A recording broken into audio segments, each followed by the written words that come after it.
ಯಾರ್ದು ದುಡ್ಡು ಐಶ್ವರ್ಯ ಗೌಡ ಅಣ್ಣಮ್ಮನ ಜಾತ್ರೆ ಮಾಡೋದಕ್ಕೆ ಮುಂದಾಗಿದ್ದಾರೆ. ಮೋಸದ ದುಡ್ಡಲ್ಲಿ ಜಾತ್ರೆಯನ್ನ ಮಾಡ್ತಿದ್ದಾಳಂತೆ ಈ ಚಾಲಾಕಿ, ಚಿನ್ನ ವಂಚಕಿ. ಓಕೆ, ಅದಕ್ಕೂ ಮುನ್ನ ಒಂದು ಅಪ್ಡೇಟ್ ಲಭ್ಯವಾಗ್ತಾ ಇದೆ.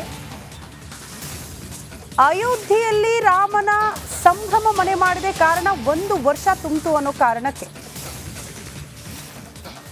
ಯಾರ್ದೋ ದುಡ್ಡು ಐಶ್ವರ್ಯ ಅಣ್ಣಮ್ಮನ ಜಾತ್ರೆ, ಮೋಸದ ಹಣದಲ್ಲಿ ಐಷಾರಾಮಿಯ ಜೀವನ ಮಾಡೋದಕ್ಕೆ ಮುಂದಾಗಿದ್ದಾಳೆ. ತಂಡೋರ ಕಾಸಲ್ಲಿ ವಂಚಕಿಗೆ ರಾಜಕೀಯ ಕನಸಂತೆ. MLA ಆಗೋ ಕನಸು ಕಾಣ್ತಿದ್ದಾಳಂತೆ ಐಶ್ವರ್ಯ ಗೌಡ.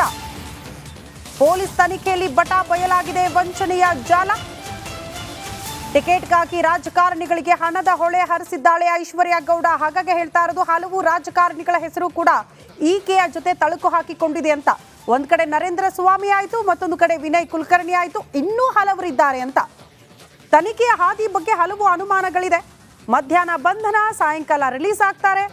ಯಾರ್ಯಾರ್ದೋ ಒತ್ತಡಕ್ಕೆ ತನಿಖಾಧಿಕಾರಿಗಳು ಮಣಿತಿದ್ದಾರೆ ಎನ್ನುವಂತಹ ವಿಚಾರ. ಓಕೆ, ಇದರ ಬಗ್ಗೆ ಈಕೆ ಐಶ್ವರ್ಯ ಗೌಡ ನಾವು ಹೇಳ್ಬೇಕಷ್ಟೇ ವಂಚಕಿ ನಯವಂಚಕಿ ಅಂತೇಳಿ. ನಾಳೆ ನಮ್ಮ ಮಂತ್ರಿಯಾಗಿ ಬಂದರೂ ಬರ್ಬೋದು. ಆಗ ನಮ್ಮ ಪರಿಸ್ಥಿತಿ ನೋಡಿ, ಅಷ್ಟು ಪವರ್ಫುಲ್ ಇದ್ದಾಳೆ. ಹಾಂ, ಇಂಥ ಕಳ್ಳರನ್ನೇ ಯಾರಾದರೂ ಇಂಥ ಕಳ್ಳರಿಗೆ ಕೊಡೋದಿಲ್ಲ ಅಂತ ಹೇಳುವಂಥ ಧೈರ್ಯ ಯಾರಿಗಾದ್ರೂ ಇದೆಯಾ? ಅಲ್ಲಿ ಮದ್ದೂರಲ್ಲಿ ಗೆದ್ದಿರುವಂಥವ್ರು ಯಾರು? ಅವರ ಹಿನ್ನೆಲೆ ಕೂಡ ಅಂಥದ್ದೇ, ಅದನ್ನು ಪದೇ ಪದೇ ಹೇಳ್ತಾ ಇರ್ತಾರೆ. ಆಮೇಲೆ ನರೇಂದ್ರ ಮೋದಿ ಅವರು ಬಂದಾಗ ಯಾವುದೋ ಒಬ್ಬ ರೌಡಿ ಶೀಟರ್ ಕೈ ಮುಗಿತಾ ಕೂತಿದ್ದ. BJP ಅವರಾದ್ರೇನು, ಕಾಂಗ್ರೆಸ್ ಅವರಾದ್ರೇನು, JDS ಅವರಾದ್ರೇನು, ಎಲ್ಲರೂ ಇಂಥದ್ದೇ ಅಲ್ವ ಮಾಡೋದು. ಯಾರು ಇದರ ಬಗ್ಗೆ ಯಾರಾದರೂ ಗಮನ ಹರಿಸಿದ್ದಾರಾ? ಏನು ಮಾಡಬೇಕು ನಮ್ಮ ಸಮಾಜದ ಬಗ್ಗೆ ಅಂತೇಳಿ. ಅದಕ್ಕೆ ನಾನು ಪದೇ ಪದೇ ಹೇಳ್ತಾ ಇರೋದು, ನೀವು ಕಾಂಗ್ರೆಸ್ BJP ಅಂತ ಹೋಗಬೇಡಿ. ನೀವು ಈ ಸಮಾಜ, ಈ ದೇಶ ನಮ್ಮದು ಅಂತ ಅನಿಸಿದರೆ ಅಂಥವನನ್ನು ನೀವು ಕರ್ಕೊಂಬಂದರೆ ಓಟ್ ಹಾಕಬೇಡಿ, ಅಷ್ಟೇ ನಾನು ಹೇಳೋದು. ಇನ್ನು ಐಶ್ವರ್ಯ ಗೌಡ ಮುಟ್ಟಿದ್ದೆಲ್ಲ ಚಿನ್ನ, ಮಾಡಿದ್ದೆಲ್ಲ ಮೋಸ ಎಂಬ ಚರ್ಚೆ ಶುರುವಾಗಿದೆ. ಒಂದು ಕಡೆ ಪದೇ ಪದೇ ಜಾಮೀನು ಸಿಕ್ಕರೆ, ಇನ್ನೊಂದು ಕಡೆ ತನಿಖಾಧಿಕಾರಿಯನ್ನು ರಾಜ್ಯ ಸರ್ಕಾರ ಎತ್ತಂಗಡಿ ಮಾಡಿದೆ. ಈ ಕುರಿತು ಒಂದು ವರದಿ ನಿಮ್ಮ ಮುಂದೆ.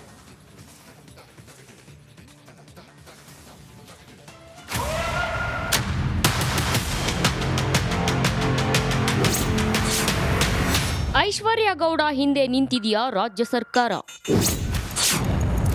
ಪ್ರಭಾವಿಗಳ ಜೊತೆ ಸಂಪರ್ಕದಲ್ಲಿದ್ದಾಳ ವಂಚಕಿ?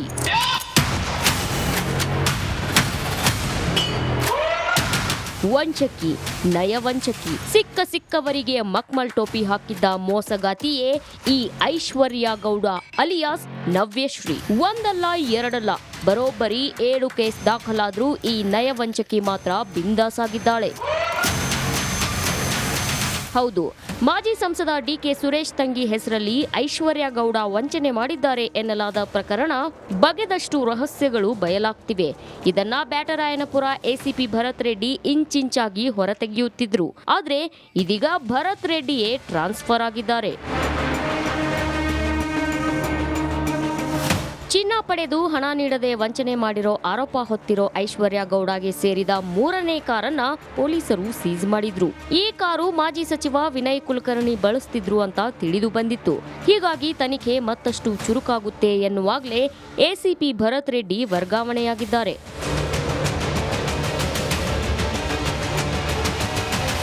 ಸರ್ಕಾರ ಏಕಾಏಕಿ ಭರತ್ ರೆಡ್ಡಿ ವರ್ಗಾವಣೆ ಮಾಡಿದ್ದಕ್ಕೆ ಐಶ್ವರ್ಯ ಗೌಡ ಹಿಂದೆ ರಾಜ್ಯ ಸರ್ಕಾರ ನಿಂತಿದೆಯಾ ಎಂಬ ಅನುಮಾನ ಶುರುವಾಗಿದೆ. ಪ್ರಭಾವಿಗಳ ಜೊತೆ ನಿತ್ಯ ಸಂಪರ್ಕದಲ್ಲಿದ್ದುಕೊಂಡೇ ಈ ವಂಚಕಿ ACP ಭರತ್ ರೆಡ್ಡಿ ಟ್ರಾನ್ಸ್ಫರ್ ಮಾಡಿಸಿದ್ಲಾ ಎಂಬ ಚರ್ಚೆಯೂ ಶುರುವಾಗಿದೆ.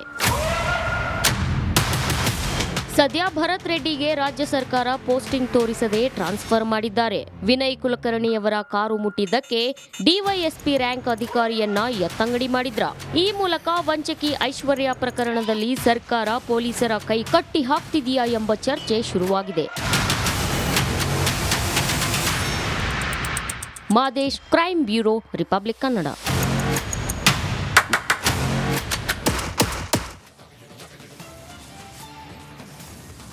224 MLA, 75 MLC, 3,75,000 ಕೋಟಿಯ ಬಜೆಟ್ಟು, 45 ವರ್ಷಗಳ ಎಕ್ಸ್ಪೀರಿಯನ್ಸ್ ಇರುವಂಥ ಸಿದ್ದರಾಮಯ್ಯನವರು, ಪದೇ ಪದೇ ಗೆದ್ದು ಬಂದಿರುವಂಥ ಘಟಾನುಘಟಿ DK ಶಿವಕುಮಾರ್ ಅವರು, ಇವರ ಎಂಥ ನಾಯಕರುಗಳೆಲ್ಲ ಇದ್ದಾಗ ಏನು 10 ವರ್ಷಗಳ ಕಾಲ ಕಲಿತು ಯು ಪಿ ಎಸ್ ಸಿಗೆ ಪ್ರತಿ ವರ್ಷ 3 ಲಕ್ಷ ಜನ ಇದು ಮಾಡ್ತಾರೆ, ಏನೋ ಎಕ್ಸಾಮ್ ಬರೀತಾರೆ, ಅದರಲ್ಲಿ 1,000 ಜನ ಏನೋ ಪಾಸ್ ಆಗ್ತಾರೆ.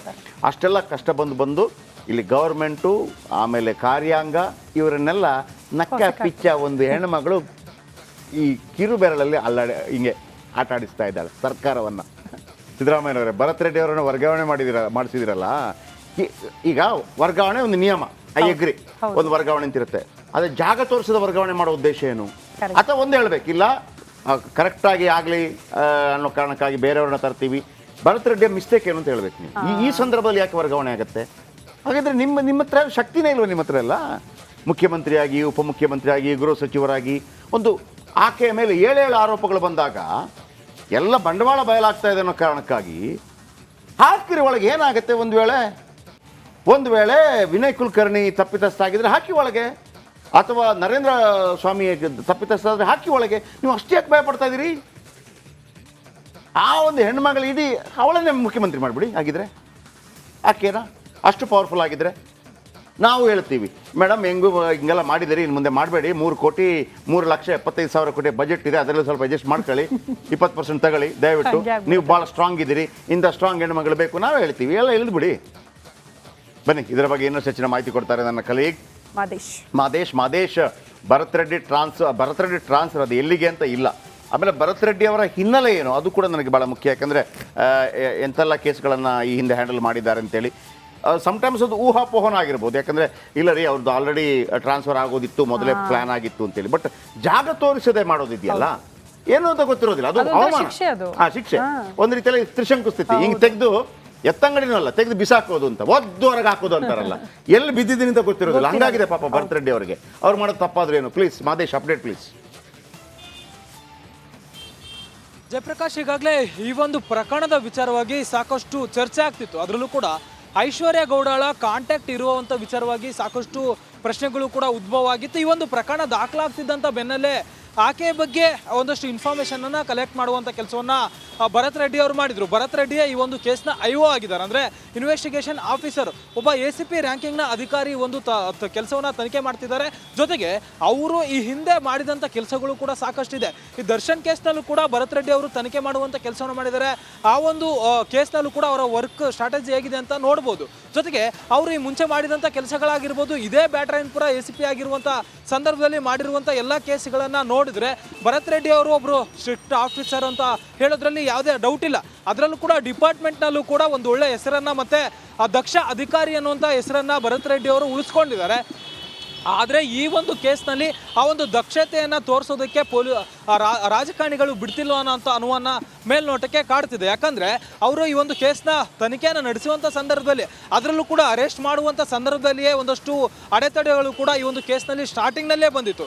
ಯಾಕಂದರೆ 2 ಸಿಮ್ನಲ್ ಪ್ರಕರಣಗಳು ಕೂಡ ಇಲ್ಲಿ ದಾಖಲಾಗಿತ್ತು. ಒಂದು ಕಮರ್ಷಿಯಲ್ ಸ್ಟ್ರೀಟ್ನಲ್ಲಿ ಮತ್ತು ಚಂದ್ರ ಲೇಔಟ್ನಲ್ಲಿ. ಕಮರ್ಷಿಯಲ್ ಸ್ಟ್ರೀಟ್ನಲ್ಲಿ ಆಗಿದ್ದಂಥ ಒಂದು ಪ್ರಕರಣದಲ್ಲಿ ಕೂಡಲೇ ಆರೋಪಿತೆಯನ್ನು ಅರೆಸ್ಟ್ ಮಾಡುವಂಥ ಕೆಲಸವನ್ನು ಪೊಲೀಸರು ಮಾಡ್ತಾರೆ. ಆದರೆ ಈ ಒಂದು ಕೇಸ್ನಲ್ಲಿ ಚೀಟಿಂಗ್ ಜಾಸ್ತಿ, ಅಂದರೆ ದೊಡ್ಡ ಮಟ್ಟದಲ್ಲಿ ಚೀಟಿಂಗ್ ಆದರೂ ಕೂಡ ಐಶ್ವರ್ಯ ಗೌಡನನ್ನು ಅರೆಸ್ಟ್ ಮಾಡಿರಲಿಲ್ಲ. ಆಕೆ ಆರೋಪಿತಳಾಗಿದ್ದರೂ ಕೂಡ ಮನೆಯಲ್ಲೇ ಎಲ್ಲ ಮಾಧ್ಯಮಗಳಿಗೂ ಕೂಡ ಮಾತನಾಡುವಂಥ ಕೆಲಸವನ್ನು ಮಾಡಿರಲು. ಜೊತೆಗೆ ಹೇಳುವಂಥ ಸಂದರ್ಭದಲ್ಲಿ ನನಗೆ ಸಾಕಷ್ಟು ಜನ ರಾಜಕಾರಣಿಗಳು ಕಾಂಟ್ಯಾಕ್ಟಲ್ಲಿದ್ದಾರೆ, ವಿನಯ್ ಕುಲಕರ್ಣಿ ಅವರು ಕಾಂಟ್ಯಾಕ್ಟಲ್ಲಿದ್ದಾರೆ, ಬೇರೆ ಬೇರೆ ರಾಜಕಾರಣಿಗಳು ಕೂಡ, ಎರಡೂ ಪಕ್ಷದವರು ಕೂಡ ಕಾಂಟ್ಯಾಕ್ಟ್ ಇದ್ದಾರೆ, ನಾನು ಏನು ತಪ್ಪು ಮಾಡಿಲ್ಲ ಅನ್ನೋಂಥ ಗರ್ವದಲ್ಲಿ ಆಕೆ ಹೇಳ್ಕೊಳ್ಳುವಂಥ ಕೆಲಸವನ್ನು ಕೂಡ ಮಾಡಿದರು. ಆದರೆ ಎಲ್ಲೊಂದು ಕಡೆ ಆ ಒಂದು ಸಂದರ್ಭದಲ್ಲಿ ಇಮಿಡಿಯೇಟ್ಲಿ FIR ಆಗ್ತಿದ್ದಂತೆ ಈ ಒಂದು ಪ್ರಕರಣದಲ್ಲಿ ಆಕೆಯನ್ನು ಅರೆಸ್ಟ್ ಮಾಡಬೇಕಾಗಿರುತ್ತೆ. ಸ್ಟಾರ್ಟಿಂಗ್ನಲ್ಲಿ ಒಂದಷ್ಟು ಒತ್ತಡಗಳು ಕೂಡ ಇತ್ತು. ಯಾವಾಗ ಕಮಿಷನರನ್ನು ಪ್ರಶ್ನೆ ಮಾಡುವಂಥ ಕೆಲಸವನ್ನು ಮಾಡಲಾಗುತ್ತೆ, ಮಾಧ್ಯಮಗಳು ಪ್ರಶ್ನೆ ಮಾಡುತ್ತೆ, ಆಗ ಇಮಿಡಿಯೇಟ್ಲಿ ಆಕೆಯನ್ನು ಅರೆಸ್ಟ್ ಮಾಡುವಂಥ ಕೆಲಸವನ್ನು ಮಾಡುತ್ತೆ. ಅದು ಕೂಡ ಆಕೆಗೆ ನೋಟಿಸ್ ಕೊಟ್ಟು ವಿಚಾರಣೆ ಕರೆದಿವೆ ಅಂತೇಳಿ ಆಕೆಯನ್ನು ಅರೆಸ್ಟ್ ಮಾಡುವಂಥ ಕೆಲಸವನ್ನು ಮಾಡಲಾಗುತ್ತೆ. ಅದಾದಮೇಲೆ ಒಂದಷ್ಟು ಪ್ರೊಸೀಜರ್ಗಳಾಗುತ್ತೆ. ಆದರೆ ಈಕೆಯ ಒಂದಷ್ಟು ಕಾಂಟ್ಯಾಕ್ಟ್ಗಳೇನಿದೆ, ಅಂದರೆ ರಾಜಕಾರಣಿಗಳ ಜೊತೆ ಕಾಂಟ್ಯಾಕ್ಟ್ ಇದೆ ಅನ್ನೋಂಥ ವಿಚಾರ ಏನಿತ್ತು, ಅದು ಎಲ್ಲೋ ಒಂದು ಕಡೆ ಪ್ರೂವ್ ಆಗಿದೆ ಅನ್ನೋಂಥದ್ದು ಹೇಳ್ಬೋದು. ಯಾಕಂದರೆ ಈಕೆ ಒಂದಷ್ಟು ರಾಜಕಾರಣಿಗಳಿಗೆ ಕಾಂಟ್ಯಾಕ್ಟ್ ಇದ್ರೆ ಅದ್ರ ಜೊತೆಗೆ ಟ್ರಾನ್ಸ್ಫರ್ಗಳನ್ನು ಕೂಡ ಮಾಡಿಸುವಂಥ ಲೆವೆಲ್ಗೆ ಈಕೆ ಇದ್ಲು ಅಂತೇಳಿ ಆಕೆ ಹೇಳ್ಕೊಂಡಿದ್ದಾಳೆ. ಜೊತೆಗೆ ಒಂದಷ್ಟು ಕಾರ್ಯಕ್ರಮಗಳನ್ನು ಮಾಡಿ ನಾವೆಲ್ಲ ಸೇರಿ ಇದೇ ಮಾಡೋದು ಬೆಸ್ಟ್ ಅಂತ ಅನ್ಸುತ್ತಪ್ಪ. ಅಲ್ಲಿ ನಕ್ಸಲೈಟ್ಗಳಾದರೆ ಹಣ ಬನ್ನಿ ಸರೆಂಡರ್ ಮಾಡಿ ಲಕ್ಷ ತಗೊಳ್ಳಿ ಅಂತಾರೆ. ನೀವು ಗನ್ ಆಮೇಲೆ ಕೊಟ್ಟರೆ ಪರವಾಗಿಲ್ಲ ಅಂತ. ಪರಪ್ಪನ ಅಗ್ರಹಾರದಲ್ಲಿ ಎಲ್ಲ ಪರಪ್ಪನ ಅಗ್ರಹಾರದಲ್ಲಿ ಆರಾಮಿದ್ದಾರೆ ಎಲ್ಲರೂ ಕೂಡ, ಜಾಲಿ ಜಾಲಿ ಜಾಲಿ ಜಾಲಿ. ಆಮೇಲೆ ನೀವೇನು ಹೇಳ್ತೀರಿ, ಜನಾರ್ದನ್ ರೆಡ್ಡಿ ಮೇಲೆ ಆರೋಪ ಮಾಡ್ತಾ ಇದ್ರಿ, ಖನಿಜಗಳನ್ನೆಲ್ಲ ತೆಗೆದುಕೊಂಡು 1 ಲಕ್ಷ ಕೋಟಿ ಅಂತ ಅಂದ್ಬಿಟ್ಟು, ಆಮೇಲೆ ರಾಜ್ಯಸಭೆ ಎಲೆಕ್ಷನ್ಗೆ ಹೋಗ್ಬಿಟ್ಟು ಕೈ ಮುಗಿದ್ಬಿಟ್ಟು ನೀವು ನನಗೆ ಓಟ್ ಹಾಕ್ರಪ್ಪ ಅಂತಂದ್ರಿ. ಆಮೇಲೆ ಅವರ ವಿರುದ್ಧ ಆರೋಪ ಮಾಡ್ತೀರಿ, ಇವರ ವಿರುದ್ಧ ಆರೋಪ ಮಾಡ್ತೀರಿ. ಆಮೇಲೆ ಈಗ ಈಕೆದು ನೋಡೋಗ್ಲೂ ಅಷ್ಟೇ, ಉಳಿದವರೆಲ್ಲ ಆರಾಮಾಗಿದ್ದಾರೆ. ಭರತ್ ರೆಡ್ಡಿನ ಎತ್ತಂಗಡಿ ಮಾಡಲಾಗುತ್ತೆ. ಮತ್ತು ನ್ಯಾಯಯುತವಾಗಿ ಬದುಕಿದವನಿಗೇನು ಕೊಡ್ತೀರಿ ಸರ್ಕಾರ? ನಾವೆಲ್ಲ ಆಗ್ಬಿಡೋದು ಹಿಂಗೇನೆ. ಇದು ಸಮಾಜದ ಮೇಲೆ ಕೆಟ್ಟ ಪರಿಣಾಮ ಬೀರುತ್ತೆ. ಒಬ್ಬ ಮುತ್ಸದ್ದಿ ನಾಯಕ ಒಬ್ಬ ಇದ್ದರೆ ಸಾಕು, ಮನಸ್ಸು ಮಾಡಿದರೆ ಎಲ್ಲವನ್ನು ಸರಿ ಮಾಡ್ಬೋದು. ನಾನು ಅವತ್ತಿಂದ ಹೇಳ್ತಾ ಇದ್ದೀನಿ, 80s ಹೇಗೆ ರೌಡಿಗಳನ್ನೆಲ್ಲ ಮಟ್ಟ ಹಾಕಿ ಎಲ್ಲ ಶೂಟೌಟ್ ಮಾಡಿ ಸಾಯಿಸಲಾಯಿತು, ಇಲ್ಲಿ ತನಕ ಬಂದಿದೆ. ಈಗ ಮತ್ತೊಮ್ಮೆ ಅಂತ ಅವಧಿ ಬಂದಿದೆ. ಅದನ್ನು ತೆಗೊಳ್ಳುವಂಥದ್ದಕ್ಕೆ ಬಂಗಾರಪ್ಪನಂತ ಯಮಗುಂಡಿಗೆ ಬೇಕು. ಆ ಯಮಗುಂಡಿಗೆ ಯಾರಿಗಿದೆ ಗೊತ್ತಿಲ್ಲ ನನಗೆ.